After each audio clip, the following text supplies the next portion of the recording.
Great greetings, people of the sky, and welcome to a nice stream this evening. We have an event stream. It feels like forever that we have an event stream. So I hope you're ready for some nice replay action. For your planning, we have 3 replays to watch. We have 3 quizzes to give out boosters, and all will be recorded and available on YouTube later. There will be no break, and we have around 1 hour of action. Yeah, we just started, you made it perfectly in time. So, we are having a look at the official event number 10, the Army Training Camp. Big shoutouts to Capo, who did the organization of this event, and to the Skies Reborn team for the prizes. Let's see what the challenge was about. The rules were quite simple. You have to play the 1-player rPvE map of the month with a difficulty between 4 and 6. If you are going with a higher difficulty, that counts as a faster time. So a 5-minute run on difficulty 4 is actually slower than a 50-minute run on difficulty 6. Second rule, stay tier 2 with only nature and shadow orb, so you cannot go higher. And you are only allowed to play the 2 army cards, army units, on tier 2, the army paladins and the army phantom. And classic, be fast. Gotta go fast. What were the prizes? We have a lot of prizes. We have a lot of boosters. The first player is getting 8 of the army boosters. Next player is getting 6. Then 4, 3, 2, and place number 6 to 10 gets 1 booster from the army faction. And the first place gets also a nice promo Swarm Drake. There was also a random draw. You had a 50-50 chance to get either the Soul Stone or an army booster. I think that prizes are already sent out if I'm correct. So, without a more introduction, let's get into the replay. The first replay we are looking is place number 7, Hauclir, with a time of 12 minutes and 26 seconds. As you can see, he has around 50% spell use in his replay. A little bit of buildings, and the rest is units. So let's jump over into Battleforge and check out how his run is going.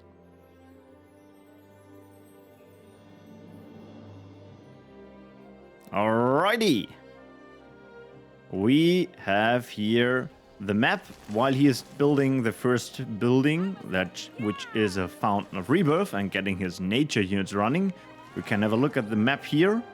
The tier 2 and tier 3 are in the north, and the tier 4 is here in the south. Followed with a crossing at this spot to another camp here, and another 2 camps in the last lane with a boss, the twins. Let's see. He is kiting out the units. We can speed up the first thing. He is heavily going here on the Werbies, and now also having the Dryad with a blue affinity, which is applying damage reduction. Oh, and he is opening the gold chests. I'm a big fan of this. Let's see if he's going to the north or more to the west. East. And he's going to the north. Werbies, very powerful. They are healing themselves. You don't need a shaman here to keep them alive. Keep in mind, the wave slipped not through. He can catch them. And he also gets the power well in the north. The earlier you build the power well, the more advantage you have in the long run. And now attacking this camp. Keep in mind, as soon as you attack this camp, the spawners will be active. So Now he gets quite the income.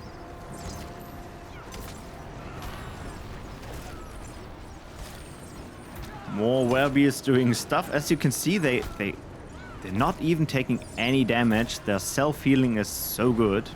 In the meantime, gets also away from the north and is using a route to buy some time. And now using his main army to defend this attack. Probably also going the tier 3 position. Yeah, clearing the spawner. And the wave is probably slipping through. Oh, he's building the tier 2. rPvE mechanics. If the wave is now spawning, they are running to a tier 2. Sadly, it was too late. And they are running now to the tier 1 spot. But main army is coming to help. He is also building another building, which is a second fountain of rebirth. For more healing, or better said, for more free healing on the long run. Hello. And now tier 2, we see another building, the breeding grounds. Well, big thing is now we only have 2 more units to his disposal. Also getting Furniture Flash, Void Return.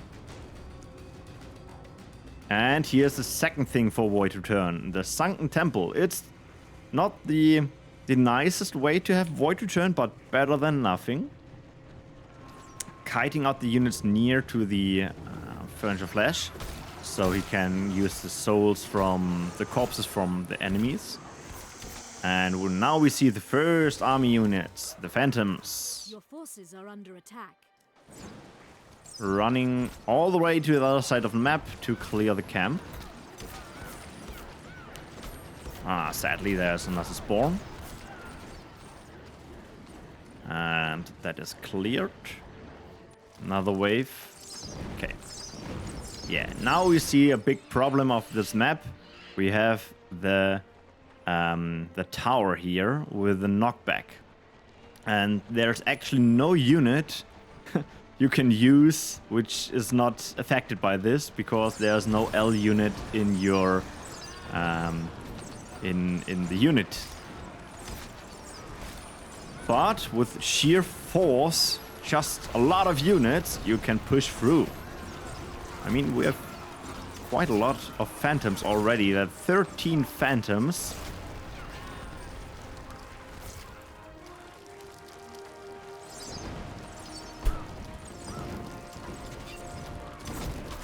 And next tower gets focused. The oink to disable the units, and now cleaning up the rest. Werbe's excellent S counters against the units here. And only 2 more camps to go. Has to be careful. Again, the next tower, same strategy, using the oink. And another heal here. Fountain of Rebirth gets always activated if available, I guess. And also a motivate here. The second tower in the back row is getting kind of annoying, probably. Lavolan. And with that towers down, it's now cleaning up. And now we see the first Paladins. Paladins with their ability pretty strong with the damage reflection.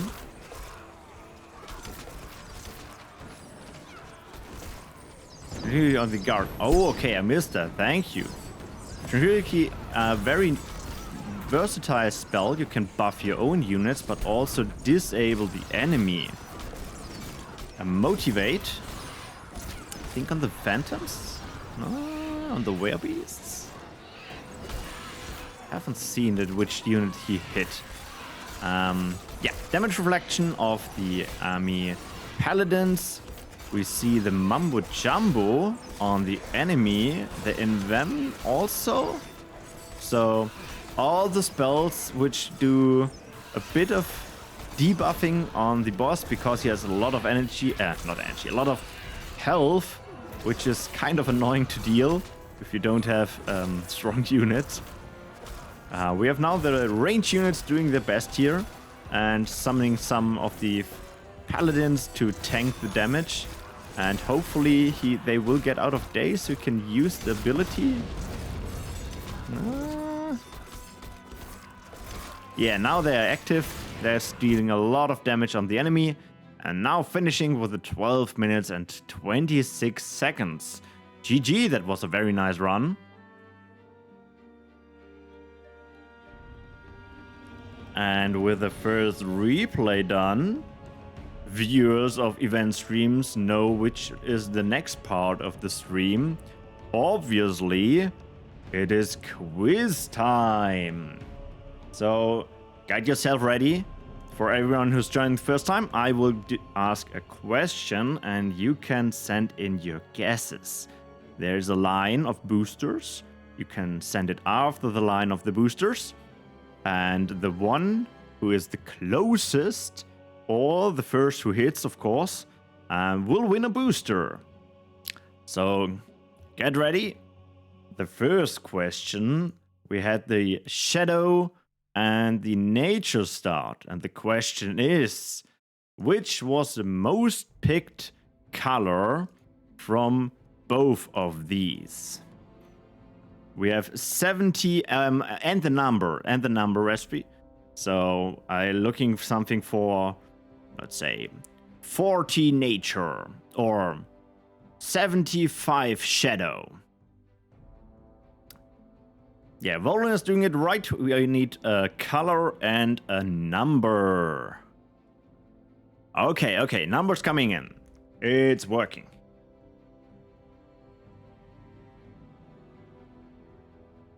Looking good, looking good.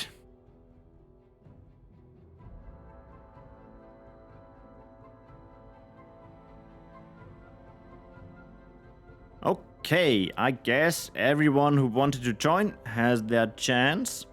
So we will stop the guessing in 3, 2, 1, and it's over. So let's see the result.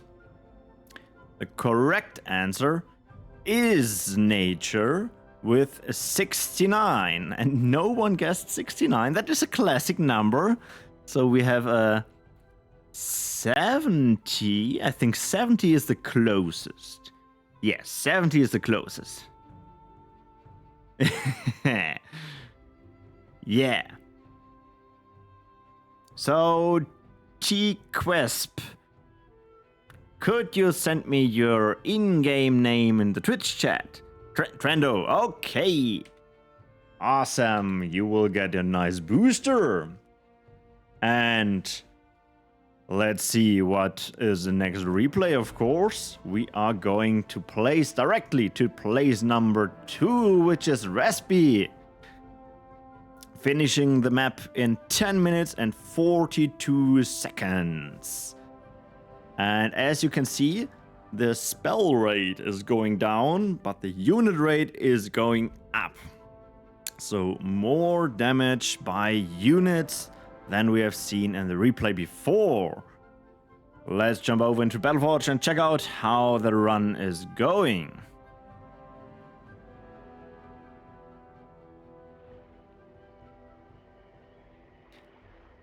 And it's a nature start. Surprise. To be honest, I was a bit surprised about the numbers we have seen there before with that much nature. Because normally if you go for speed runs, people are using a lot of shadow often. But not in this case. You already see a different strategy. We don't see werewolves, we see wind weavers and shamans. No Fountain of Rebirth, but a Keeper. So already totally different strategy. Let's see how this is continuing. The wave is already on the move. And there are lots of shamans. Taking very early power well there. And that's the wave. He has to defend this. But for the moment, he is going for the next spot there. Yeah, the ranged units are chilling, and the close combat units are battling against the power well and the orb. In the meantime, Spawner gets kicked over here, and the rest gets cleaned up. He has to rush back here. That's looking a lot of damage. But yeah, could be fine. The Windweavers should be able to kill the melee units, and now that's a very effective spawn trap. Smart move, smart move. Getting all the power wells now, and then probably tier 2 time. Yeah, it's so nice if you have a working spawn trap. Don't have to deal with anything. Now we get, of course, now the Fountain of Rebirth and the Breeding Ground. Let's see if we also get a Void Return running. More Windweavers. On the spawner.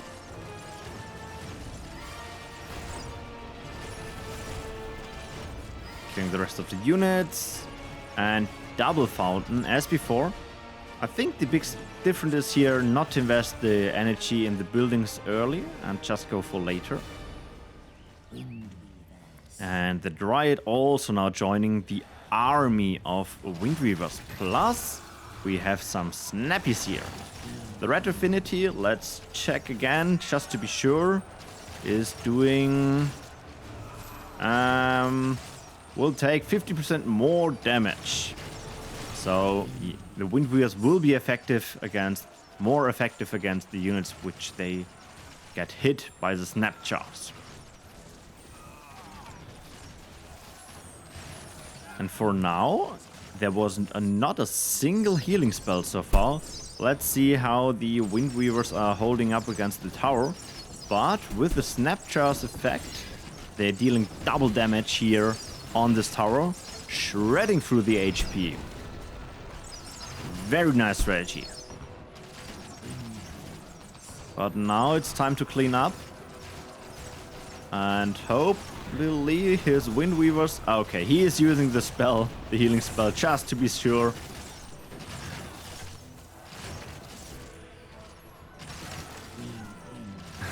And he keeps the shamans alive. I think that's a way for spawn trapping there. Some of the shamans are probably from the wave. And there was a wave slipping through, and that's the shamans. But as you can see, the orb is damaging one shaman from time to time, so only one can attack and one is healing.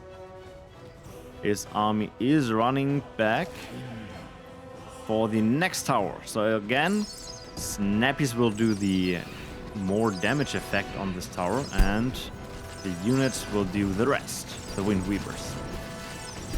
In a big cluster like this, the Dryad with the blue affinity can really shine.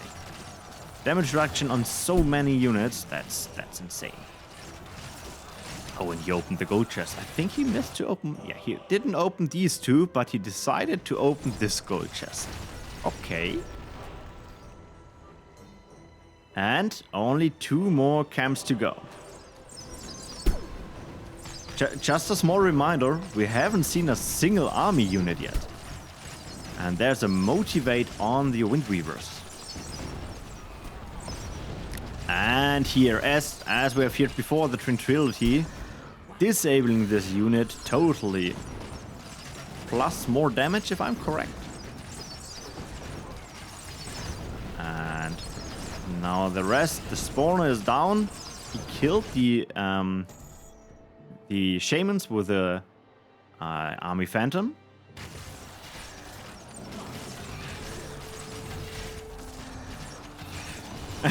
Yeah, if you have strong tier 1 like an army of Windweavers, why should you change it for something else? True. At least that's now the second army phantom. Okay, he's pulling out the units and now focusing first the boss. Holy crap, that's a lot of damage. Whoa, the motivate, the effect from the snap jars, shredding through the units. Disabling the gunner just in time before he could fire. else that would be pretty hurtful. And now it's only cleaning up the rest of the camp. Another motivate. Focusing the spawner, else he has to do all the stuff again. Now the tower. And then the rest of the units.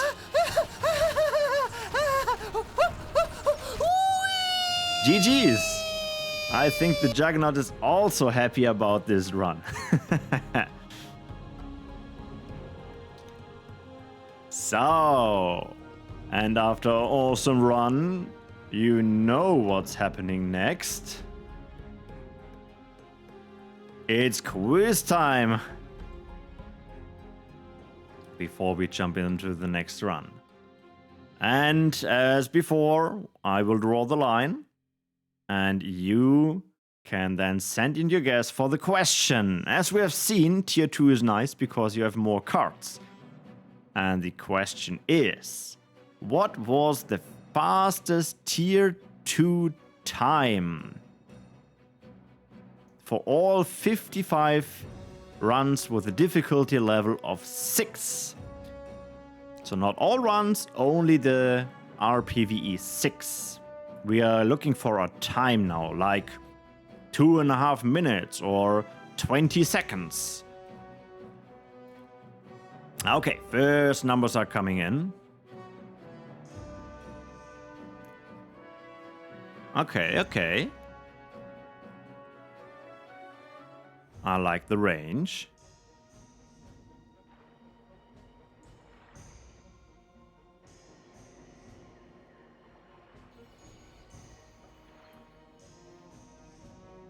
So I guess everyone had his chance for guessing. Let me have a sip here.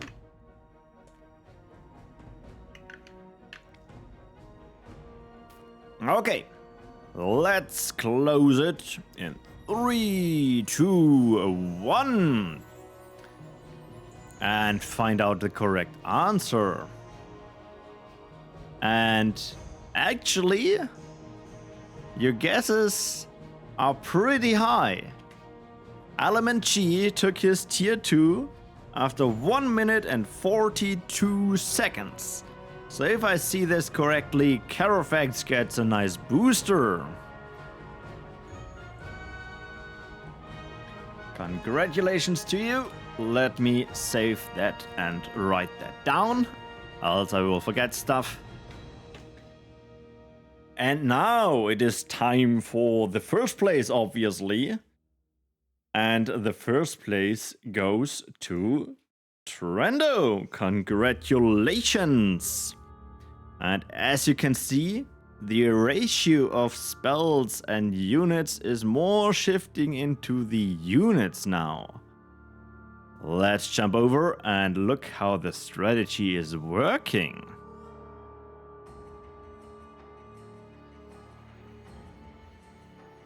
And surprise, it's a nature start. We see the werbeast for the beginning.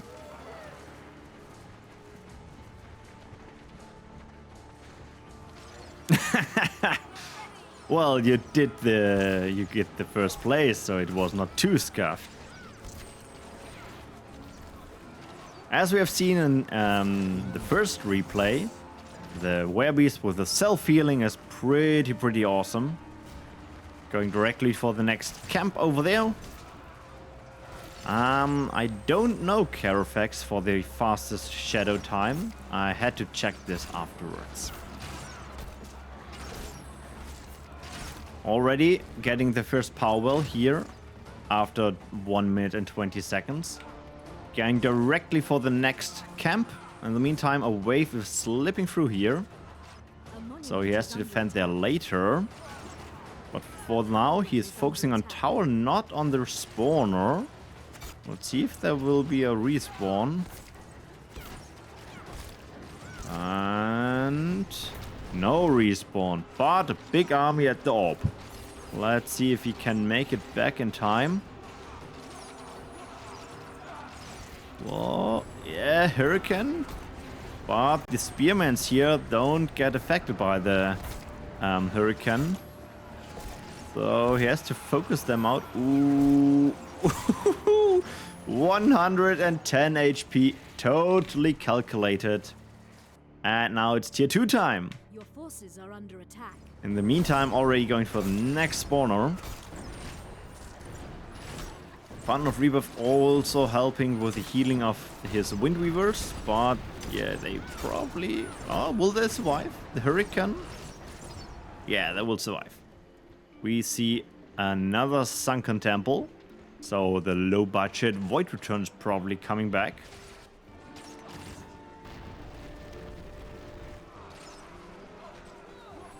Yes, there's the Finisher Flash. Void Return getting ready. The Amazon is dying. I'm not too sure. What was the strategy behind the Amazon? Okay, it was not supposed to die there. Okay, I think your plan was to take over a unit. For the werebeats. Okay. And now spawning again more Windweavers. And going down the way, not top row. So the enemy is slipping through to his orb.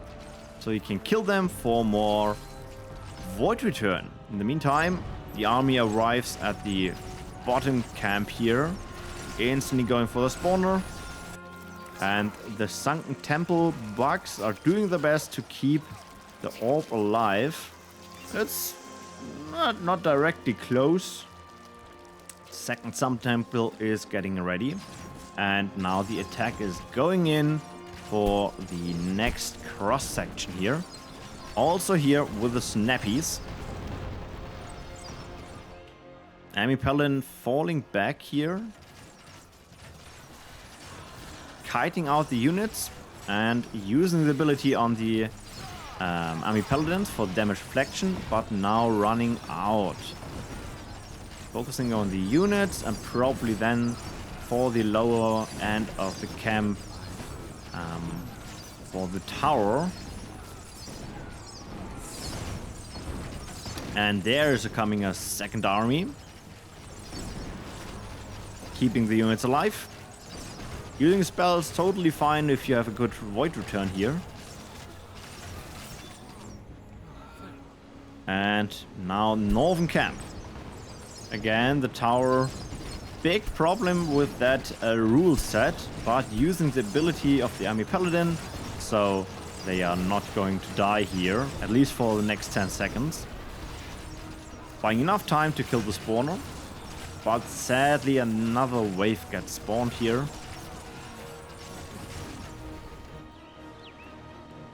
And more Windweavers are joining the fun from the breeding ground.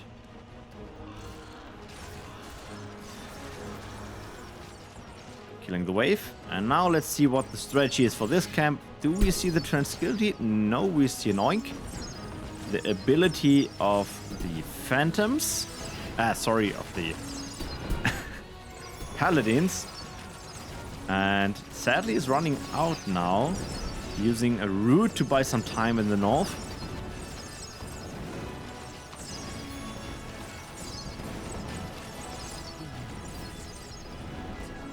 Yeah, I was not too sure, but then, okay, the gunner killed himself with the ability of the Paladins. Too many army units, already two. Too much for me. And now cleaning up the rest here, the last annoying tower there. And also progressing to the north with the split firing of the Windweavers. We also see now the first Phantom here, which is attacking a rooted camp. That means only the the bosses can run out. That was smart. Okay. And let's slow down here for a second. We have the more damage from the Snapjars, the motivate on the Windweavers. This is so much damage. This is going so fast. Plus the damage reflection of the Phantoms in the beginning. So that was a pretty quick boss kill there. Tranquility on the gunner. since the paladins are not able to use the ability again. It's on cooldown. And now with brute force going in, another motivate on the tower, more healing. Now it's just go fast, kill the last tower, kill the last spawning building. And with that, 10 minutes and 37 seconds, Trando is taking the first place in this event. GG's.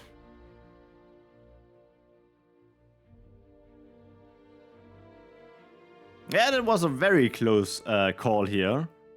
We'll have a check the rankings after the obvious quiz time. So, get ready. We have another quiz. You can get another booster. So, the Army Phantom and the Army Paladin were the only two tier 2 units you are allowed to use. How many of these two units have we seen in all 76 runs? So the total number of Phantoms and the total number of Paladins. We are looking for a number like 20 or 150 or 500. 700, okay.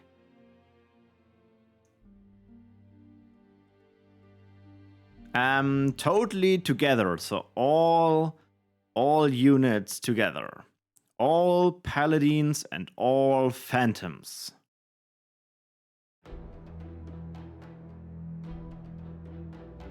Okay, there are coming numbers in. Take your time, I take a sip here.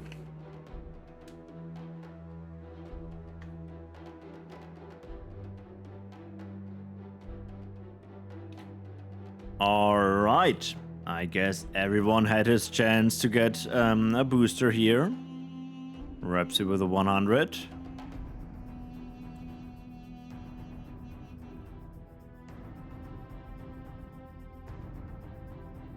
Okay. Guessing time is over in 3, 2, 1. Alright. Let's see what the correct number is. We're at 69 Paladins and 67 Phantoms with a total of 136 units. We had quite the high guessings here, and I would say the closest is Rapsy, right? Congratulations to you. And if you're now thinking, oh, why so low? Well, a lot of people find the idea with the Windweavers and the Werebeast a good thing. And I think that was the way most people cleaned the map. Good question with the Windweavers? I don't know, sadly. Let's see the rankings. We have here the overview of the rankings, and yes, indeed, first and second place were battling quite a lot with the 5 seconds. But if you check other places like number 4, 5, 6, and 7, these 4 places were only 5 seconds away from each other. So that was also a pretty close battle. Also, place number 9 and place number 10, that could easily be turned by just a better move left or right, the inner corner, and so on. And with that, we are at the end of the stream. That was a short stream, but I like a short and compact stream with a lot of action and with not too much diddle-daddle around. I want to give out another shout out to Capo for organizing, and a shout out to the Scholars Reborn team for sponsoring the prizes, and of course a shout out to all of you who joined in the event. This keeps the game alive. That's a lot of fun also for me as a streamer to show off the cool runs and strategies. And with that, we can send off a nice party for the end. and I am sending you into the nice week upon us. Play some Battleforge, and we see each other in the Forge, fellow Skylords.